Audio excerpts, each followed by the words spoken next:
Hello everyone and welcome back to the Indie Crew channel.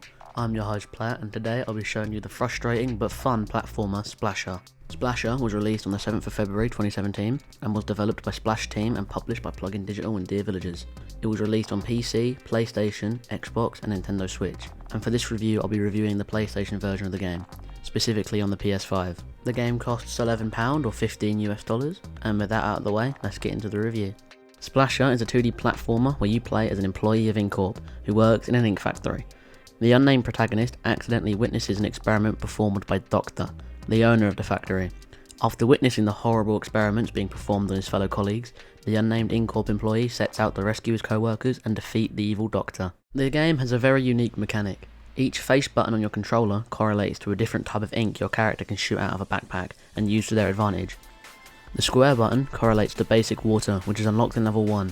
Water is only really useful for opening doors and killing certain types of enemies. The circle button correlates to stick ink, which is unlocked in level 6. Stick ink is a red ink which allows players to stick to certain surfaces.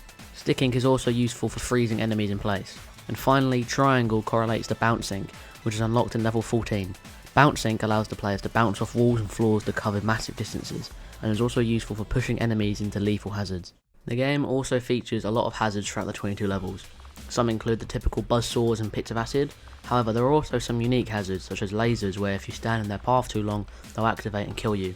Additionally, a few select levels include strong wind which pushes the player in the wind's direction. Throughout the 22 levels, there are 154 other employees of the Incorp factory scattered throughout the levels. There are 7 of these splashes in each level, and the player needs to collect a certain number of splashes to unlock certain levels. 6 of the splashes can be found throughout the level, some of which are found within portals which lead you to a place called the Quarantine Zone, where the player has to complete a trial to save the splasher. The last splasher in the level is locked in a cage at the end of the level. To unlock the cage, the player needs to collect 700 golden ink, which can be found throughout the level and can be obtained by killing enemies. Another thing I want to mention is that Splasher is a very hard and challenging game. Not Super Meat Boy hard, but this game does push you. Certain sections had me dying over and over for at least 20 to 30 minutes before completing them. And if that isn't hard enough for you, there are also speedruns. The speedruns in Splasher are split into 2 categories, individual levels and the full game. And the full game has 3 separate versions. The 3 versions are Selfish, Standard and Gotta Catch 'Em All. Selfish is the easiest to get the best time on. You just go through the game and ignore all the splashes. Standard requires you to save 80 splashes and Gotta Catch 'Em All requires you to save every splasher. And if you want to get all the achievements in Splasher, have fun trying to beat the absurd platinum medal times. Splasher isn't a very long game, it's only around 3ish hours if you're good enough at 2D platformers. It personally took me around 4.5. The difficulty certainly adds to the length of the game, but it's the speedruns and collecting all the splashes that really gives the game its replayability. The art style in this game is very bright and vibrant with cartoon-like character designs and a very diverse colour palette. On top of this, there are also odd and somewhat disturbing enemy designs, which get even more disturbing when you realise that the enemies are just people turned into science experiments.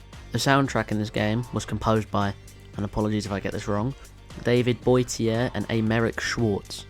It adds to the high octane and fast paced feel of the game, with most of the tracks being energetic and upbeat. Some of my personal favourite tracks are Bastion,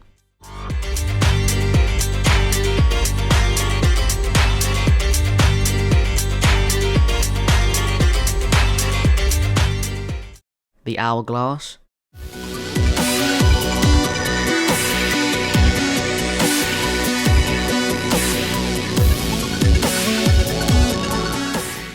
and Pinball Clock.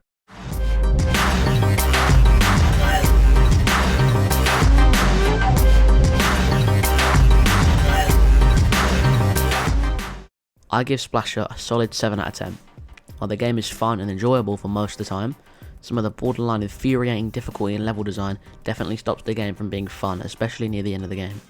But maybe I'm just bad at 2D platformers. I would definitely recommend this game to people who love a good challenge. Thank you to Silver for the incredible thumbnail, and if you enjoyed the video, consider joining our community Discord. Both Silver's socials and the Discord server can be found in the description. Have a good one.